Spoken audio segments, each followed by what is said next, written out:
if you have to ask the question, am I ready? You're probably not ready.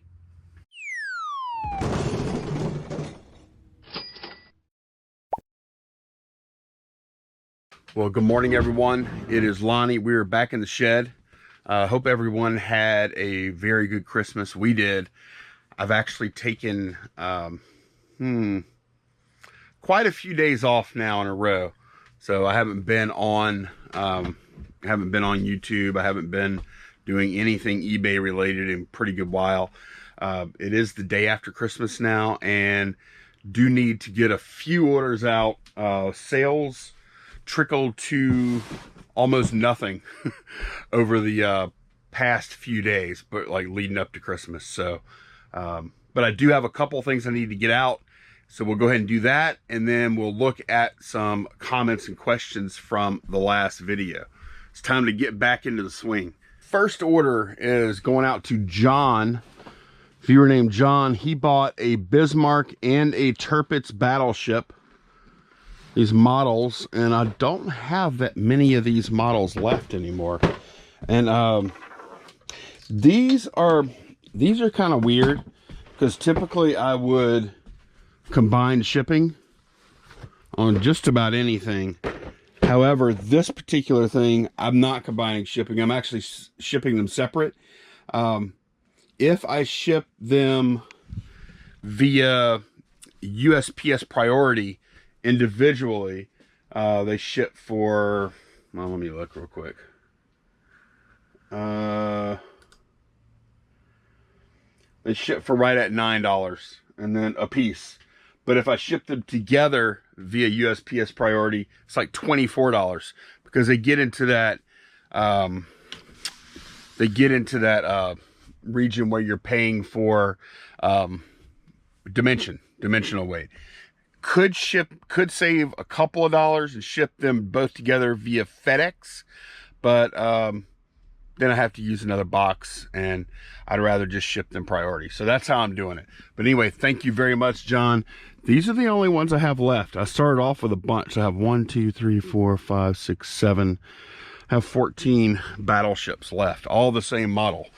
So yeah, thanks again, John. I appreciate the business. All right, got these two guys packed for John, and then I sold another one, another battleship, a Tirpitz, for $24.99 plus shipping on top.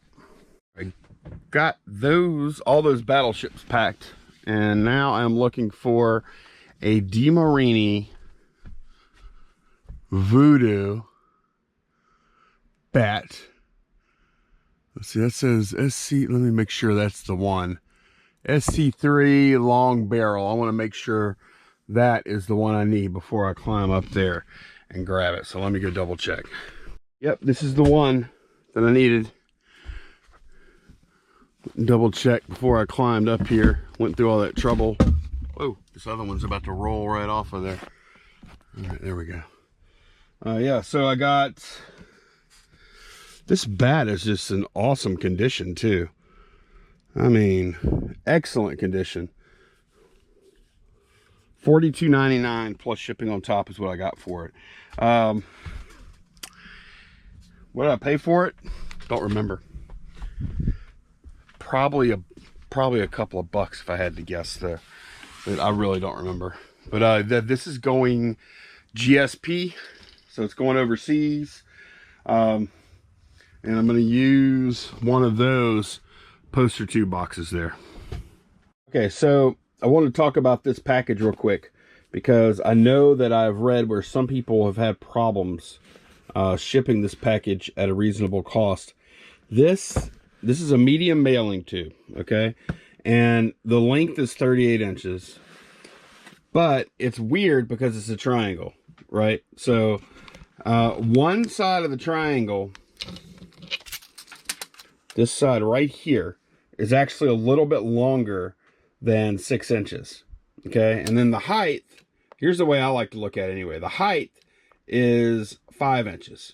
So even though it's triangular, when I think of the dimensions, because we have to put in like rectangular type dimensions into the shipping programs. So the way I think about it is, it's going to be a box that extends out like this, right? It's not, there's no way to put triangle measurements in. So you have 38 inches by 6 and some change. So we're gonna have to call it 7. And then here, it's 5, less than 5 inches. So we're gonna say 5 inches there. So it's gonna be 38 by 7 by 5. Let me punch that in real quick.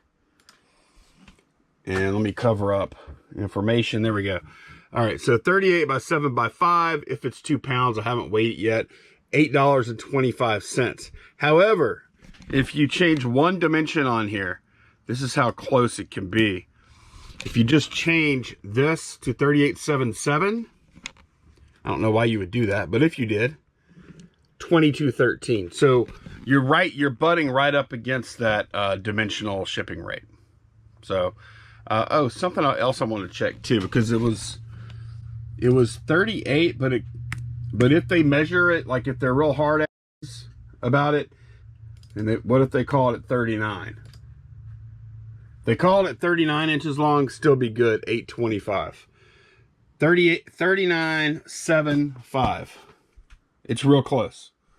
Okay, let's do a few comments and questions that came in over the past few days, because I haven't uploaded in, I don't know, 3 days or so. But this is from Pocket Full of Games. They say, I was going to say he, but it could be a she. Hi, can you talk about the items you use to do filming, camera, lights, etc.? What did you get? What kind of camera are you using? Where did you get the lighting? Not talking about ceiling lights, but I think I see some mounted lights.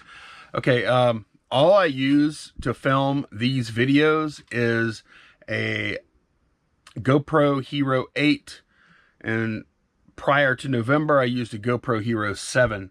That's all I use as far as cameras go. I don't use anything else at all. Occasionally, like 1% or less, I might use my iPhone 11. It actually does a pretty good job now that they have the wide angle mode on that phone. It would be suitable for this kind of video, but I have this camera, so I use it, and I'm very happy with it.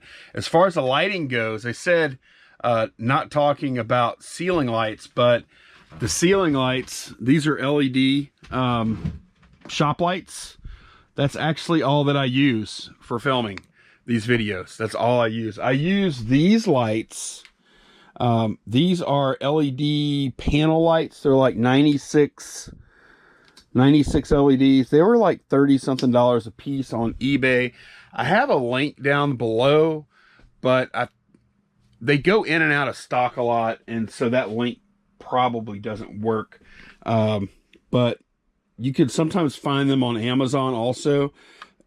LS Photography, that's Limo Studio Photography. And I think I have about 4 of these. I only have 2 in here right now, but I have about 4 of them. They're excellent lights too, for like product photography, for the size. Excellent lights for the size. Even better than that, better than those lights might be like a ring light, or big soft boxes are great. They're actually better probably, but for the size, I really like these little lights. But these LED shop lights, super bright. I have a bunch of them in here. I have 8 of them, 4 going down each side, and I've been like really happy with them. This is from Soy Mi Propio Jefe.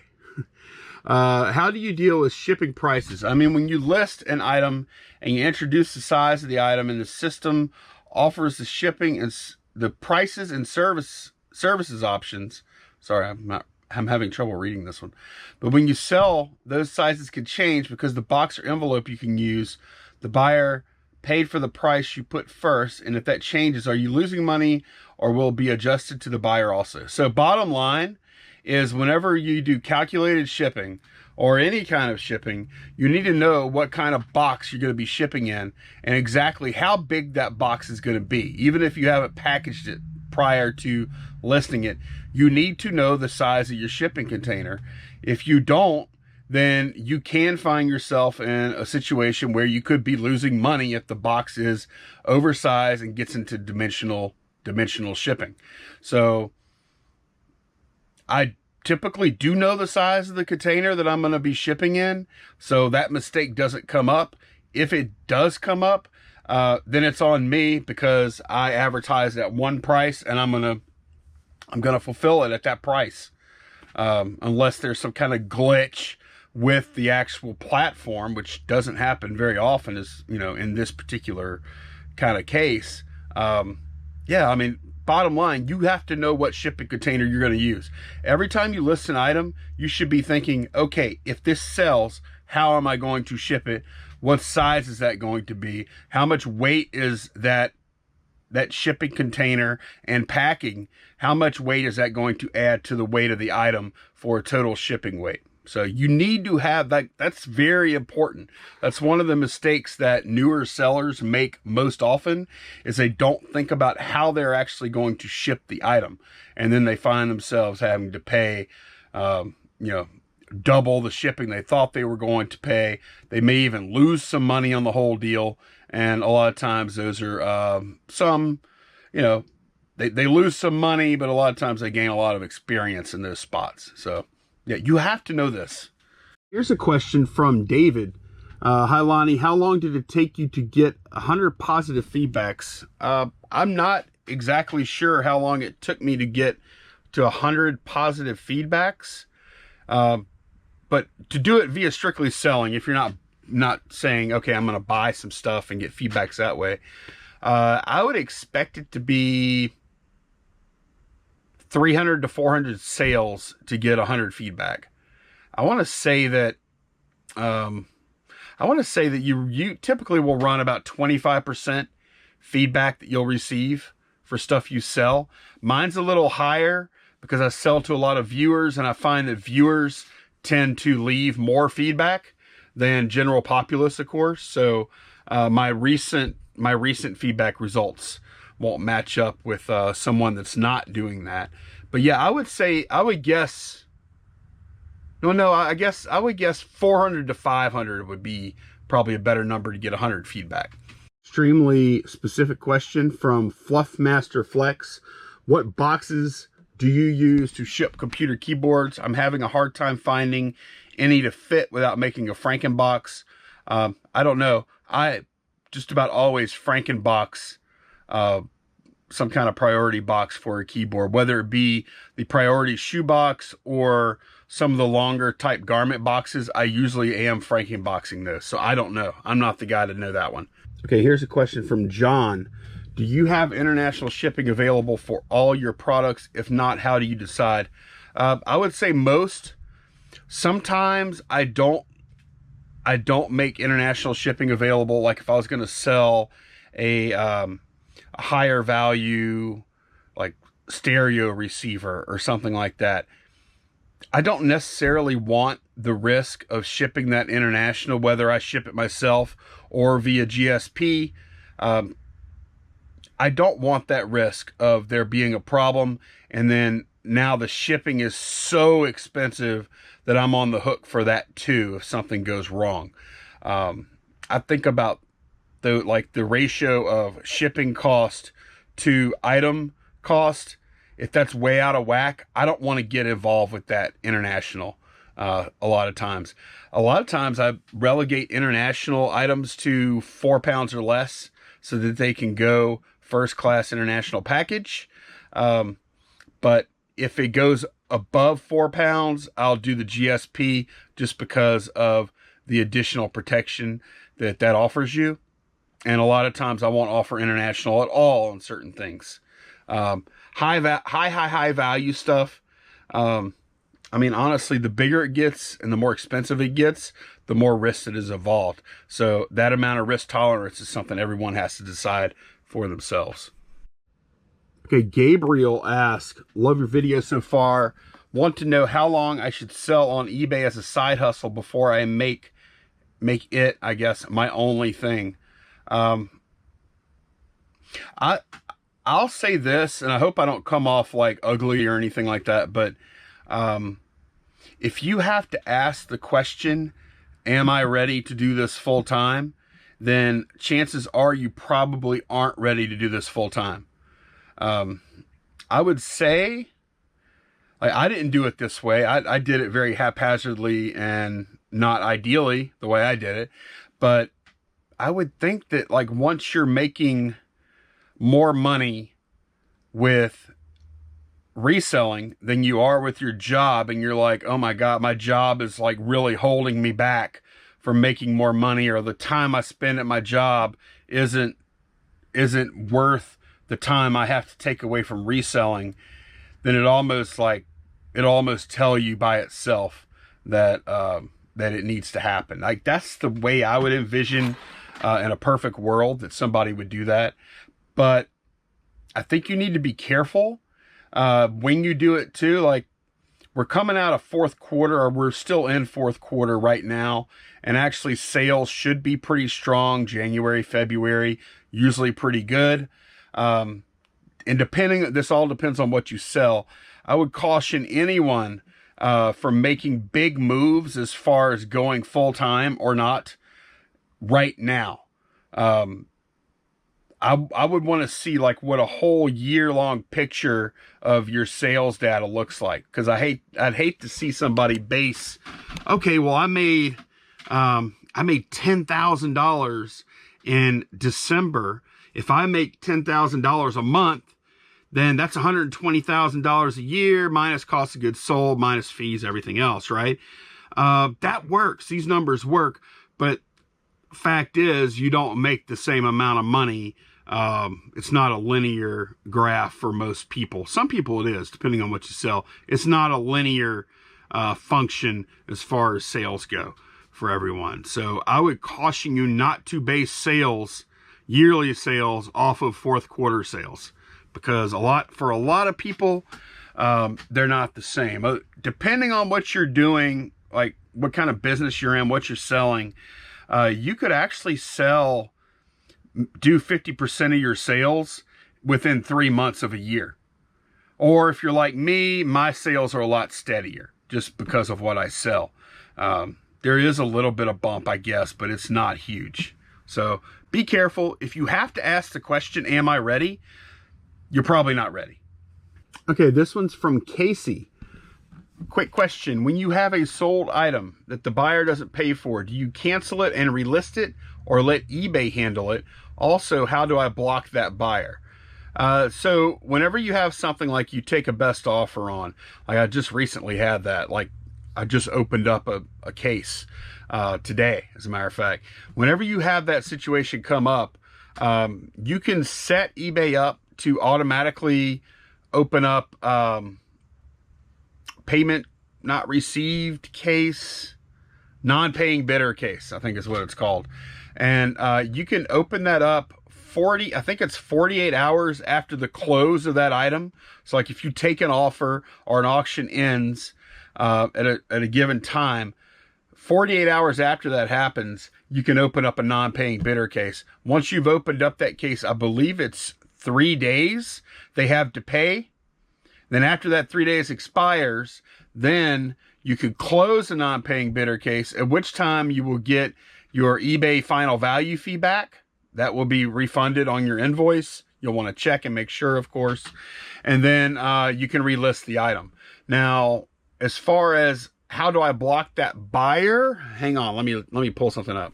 Okay, I always just Google block eBay bidder and then click on that link there, and then add an eBay user to my blocked bidder buyer list. And then mine's kind of extensive. It's an older account, so it's going to have a lot of people in it.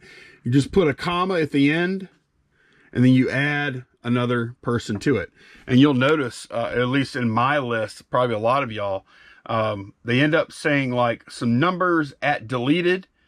I think it changes these account names to at deleted after they've been like kicked off of eBay, off of the platform. And a lot of times the people you're adding to your block bidder list or block buyer list, they are bad buyers for a lot of other people too. And they end up just getting like totally knocked off the platform. But that's where you do it. Block bidders or buyers from your listing, and there's a list. You just add them to it. All right, Hairless Hippie. They actually left 2 comments, and a couple of y'all mentioned this. I talked about somebody asked about PayPal 1099, taxes, etc. And PayPal is required to report gross payments received for sellers who receive over 20,000 in gross payment volume and over 200 separate payments in a calendar year. So, which for most eBay sellers, I would imagine if you've got 20,000 in gross payments, you probably have over 200 separate payments, but maybe you don't. I mean, it's possible, but I'll bet there's very few examples of that. Because that would be what, over $100 average sale, which happens. Some people do that, but yeah. So 20,000 and 200 separate payments in a calendar year. But even having said that, you are still responsible for reporting all of your income when it comes to tax time. But I'm not going to go any deeper into that because that's your business. Also, on another comment, they said, so I'm guessing in your line of work, you never get to go on vacation and take a break. It's kind of like a slow moving train that never stops. Actually, you do. You can go on vacation and take a break. I took about a 3-day break over the past few days. And, you know, there are some things you can do. Like, obviously, while you take those breaks, you're not going to sell as much because you're not listing. Also, you can't fulfill orders for a one-man operation anyways. You can't really fulfill orders while you're out of town on vacation or whatever, but you can easily change handling times, go on vacation mode, things like that. It's not ideal.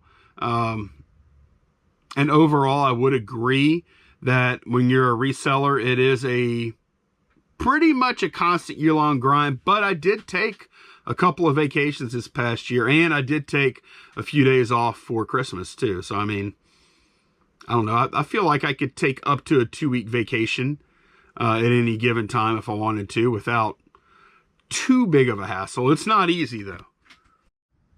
Okay, that is going to be it for now. Oh, there was another question about making bulk edits to handling time. I'll be releasing a video about that soon. Like a little how-to video. I don't do a ton of those, but I want to start doing like one of those, maybe one a month or something like that. Yeah, so be on the lookout for that. Thank y'all very much for watching. Hope y'all had a great Christmas. I think it's going to be a fantastic New Year.